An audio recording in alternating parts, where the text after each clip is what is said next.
नमस्कार दोस्तों, सभी का बहुत बहुत स्वागत है। चाइना ने एक और बड़ा कदम लिया है with respect to the India China border stand off. जैसा कि आप देख सकते हैं, द इकोनॉमिक टाइम्स की ये न्यूज़ है। Chinese president Xi Jinping appoints new general for PLA's western theatre command amidst Ladakh stand off. जो पीपल्स लिबरेशन ऑफ आर्मी का वेस्टर्न थिएटर कमांड यानी कि WTC है, जो कि इंडिया के साथ लगते हुए कंप्लीट बॉर्डर के लिए रिस्पॉन्सिबल है। लद्दाख का बॉर्डर, अरुणाचल का बॉर्डर, ठीक है, इन सभी के सभी बॉर्डर एरियाज के लिए जो कमांड यहाँ पे रिस्पॉन्सिबल है, उसके लिए एक नए जनरल को अपॉइंट किया गया है। और इनकी फोटो आप यहाँ पे देख सकते हैं। His name is general Jang जुडोंग।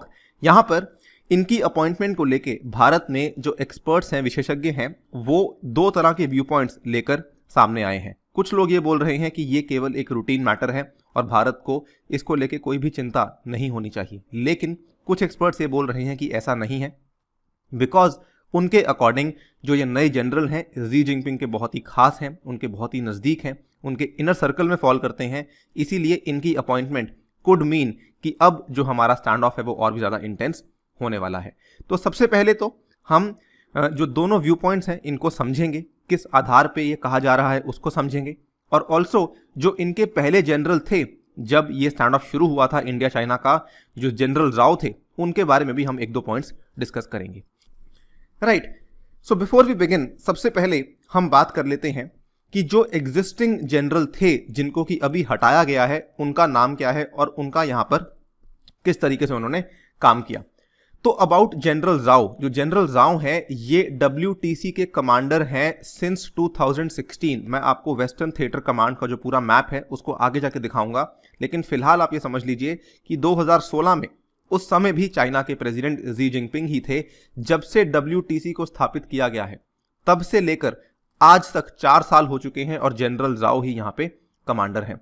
In fact क्योंकि 2016 से यही कमांडर हैं, इसका मतलब जब भारत के साथ इंडिया और चाइना के बीच में डोकलाम स्टैंड ऑफ हुआ था 2017 में, उस समय पर भी he was the man in charge. और आज इस साल जब मई के महीने में हमारा लद्दाख के इलाके में स्टैंड ऑफ शुरू हुआ है, तब भी जनरल जाओ ही यहाँ पे मैन इन चार्ज हैं। अब ये कल ही की न्यूज़ है और यहाँ पे चाइना में कई सारे प्रमोशंस हुए हैं मिलिट्री ऑफिशियल्स के, जिसमें एक काफ़ी इम्पॉर्टेंट जो प्रमोशन हुआ है वहाँ पर Chinese president Xi Jinping in fact खुद भी उन्होंने इस मीटिंग को अटेंड किया और इन्होंने नया कमांडर यहाँ पे अपॉइंट किया है for the western theatre command which looks after the countries border with India. और यहाँ पर जिनका नाम है जनरल जांग जुडोंग, इन्होंने रिप्लेस किया है जो पुराने जनरल हैं जनरल जाओ जोंगकी को, जो कि अब रिटायर कर रहे हैं। ठीक है, यहां पर आप देख सकते हैं चाइना में क्या है कि जो पूरा का पूरा उनका कंट्री है, इन्होंने उसको थिएटर कमांड्स में तोड़ा हुआ है। आपको मालूम होगा इंडिया में भी इसकी बात चल रही है कि मिलिट्री को कंप्लीटली थिएटर कमांड्स में एक तरीके से बांटा जाएगा, जिसके आधार पे पूरे भारत को कवर करने की बात चलाई जा रही है। ये चीज़ चाइना में काफ़ी समय से चलती आ रही है और इसमें आप देख सकते हैं कि हर एक एरिया के लिए, जैसे ये वेस्टर्न थिएटर कमांड है, ये वाला हो गया जो कि कंप्लीटली इनका बॉर्डर देखता है with respect to India, even central Asian countries के साथ देखता है। उसके बाद सदर्न थिएटर कमांड है, उसके बाद यहाँ पे ईस्टर्न थिएटर कमांड है जो कि साउथ चाइना सी के पास में है। Then we have the central theatre command, ठीक है, and we also have the northern theatre command जो कि नॉर्थ कोरिया और रशिया जैसे देशों के साथ के बॉर्डर को देखता है। ठीक है, अब यहाँ पर मैं आपका ध्यान लाना चाहता हूं, सेंट्रल थिएटर कमांड में फॉल करता है बीजिंग, जो कि चाइना की राजधानी भी है। सो यहाँ पर क्या हुआ है कि जो नए जनरल हैं, अब इनको चार्ज दिया गया है WTC का, and WTC is the largest of the PLA's 5 theatre commands and for India the site of the ongoing stand off as well. ठीक है, अब जो नए कमांडर हैं ये यहाँ पर आके कंप्लीटली तीनों की तीनों फोर्सेस को की देखरेख करेंगे। For example, this will include the army, this will include the air force and the rocket force besides other elements in Tibet and Xinjiang regions.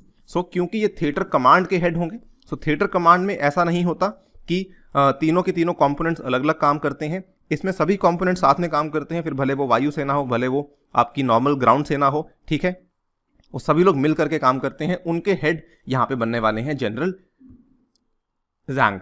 Now coming to the analytical part, इसमें experts क्या कहते हैं। सबसे पहले हम यहाँ पे दो व्यू पॉइंट्स आपके सामने पेश कर रहे हैं। कुछ एक्सपर्ट्स ये बोलते हैं कि ये एक रूटीन मैटर है, लेकिन कुछ एक्सपर्ट्स का मानना है कि general Zhang is very very close to Xi. Let us see why the first view point is valid over here. जो पहला व्यू पॉइंट है वो ये कहते हैं कि अकॉर्डिंग टू मिलिट्री इनसाइडर्स जो इनकी अपॉइंटमेंट है it is unlikely to impact the situation in Ladakh. ठीक है, इन्होंने कहा है, कई सारे एक्सपर्ट्स मानते हैं कि ये एक रूटीन मैटर है बिकॉज ये एक ऐसे टाइम पे आया है क्योंकि अब हमें मालूम है लद्दाख का स्टैंड ऑफ अभी सुलझने नहीं वाला है, वैसे भी सर्दियां आने वाली हैं, तो मिलिट्रीज वहां पे बेसिकली एक तरीके से अपने ट्रूप्स को तैनात कर चुकी हैं, कुछ भी नई सिचुएशन नहीं होने वाली है। So both India and China are going to stay put throughout the winter, और विंटर में हम एक नया कमांडर लगा देंगे सो दैट विंटर के टाइम में जाकर वो वहाँ की जो गतिविधियां हैं, वहाँ की जो इन निटिग्रिटीज़ हैं उनको समझ लेगा एंड उसके बाद जब आगे जाके वो अपने रोल को अच्छे से निभा पाएगा। So this is the first category of experts जो ये बोलते हैं कि रूटीन मैटर है। इनफैक्ट इन्होंने ये भी कहा कि ये ऑब्वियस था बिकॉज जो जनरल राव थे उनकी उम्र 65 ईयर्स हो चुकी थी और इनको रिटायर भी करना था। चाइना में जनरल्स की रिटायरमेंट की एज 65 ही है, लेकिन इनको रिटायर इस साल की शुरुआत में करना था, लेकिन उस समय लद्दाख में गतिरोध शुरू हो चुका था जिसकी वजह से ये रिटायरमेंट नहीं ले पाए थे। So this is the first category of experts who says कि ये एक रूटीन मैटर है। लेकिन एक दूसरे कैटेगरी के एक्सपर्ट्स भी यहां पे सामने आए हैं, वो ये कहते हैं कि ऐसा बिल्कुल भी नहीं है। इनफैक्ट यहां पे अगर आप देखें जो जनरल ज़ैंग हैं, ये पहले चाइना का जो ये वाला कमांड था जिसमें हमने आपको ये वाली इमेज दिखाई, जो नॉर्दर्न कमांड था, इसके भी ये एक पहले इंपॉर्टेंट हिस्सा रह चुके हैं जिसमें ये वाला एरिया फॉल करता है शेनयांग का, और शेनयांग का जो बॉर्डर है वो लगता है नॉर्थ कोरिया और रशिया दोनों के साथ। यानी कि एक्सपर्ट्स का मानना है कि ये काफ़ी एक्सपीरियंस्ड हैं क्योंकि ये पहले भी यहाँ पे कुछ बॉर्डर्स के एरियाज में ये अपनी रोल्स एंड रिस्पॉन्सिबिलिटीज़ को निभा चुके हैं। इनफैक्ट एक और स्ट्रैटेजिक एक्सपर्ट हैं जिनका नाम है रनाडे, और ये काम करते हैं centre for China analysis and strategy में। इनका मानना है कि यहाँ पे कोई शक नहीं कि जनरल ज़ांग को पर्सनली वेट किया गया है और सिलेक्ट किया गया है बाय जी जिनपिंग हिमसेल्फ। अगर आप आगे देखें कि जनरल ज़ांग का जितने भी प्रमोशंस हुए हैं, जो बड़ी बड़े पोस्ट पे बड़े बड़े ओहदे पे जो प्रमोशंस हुए हैं वो जी जिनपिंग के कार्यकाल के दौरान ही हुए हैं।